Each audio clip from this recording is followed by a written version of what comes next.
Assalamu alaikum wa rahmatullahi wa barakatuh. Aujourd'hui, nous allons parler d'un sujet qui intrigue beaucoup de gens, les djinns. Qui sont-ils, que dit l'islam à leur sujet, et comment s'en protéger? Restons attentifs pour comprendre ce rappel important. Les djinns sont des créatures créées par Allah, mentionnées dans le Coran. Allah dit, et nous avons créé les djinns de la flamme d'un feu ardent, sourate 55 verset 15. Ils ont été créés avant l'homme et tout comme nous, ils possèdent le libre arbitre, certains sont croyants, d'autres non. Ils vivent dans un monde invisible à l'œil humain. Dans notre quotidien, il est important de prendre des précautions pour éviter toute influence des djinns. Voici quelques conseils basés sur la sunna, dire bismillah avant de manger, entrer ou sortir de chez soi. Lire les sourates protectrices comme Al-Falaq, An-Nas et Ayat al-Kursi. Faire les invocations du matin et du soir régulièrement. Éviter de laisser des endroits sales ou des déchets dans la maison, car cela peut les attirer.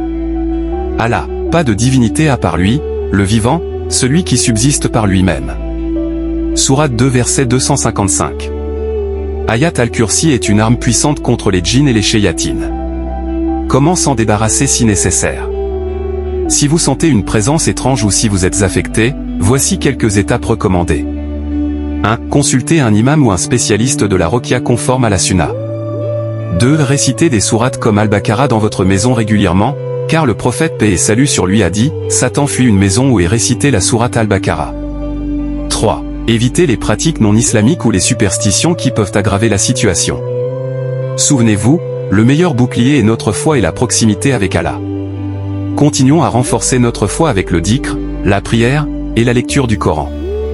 Si ce rappel vous a été utile, partagez-le pour qu'il bénéficie à d'autres.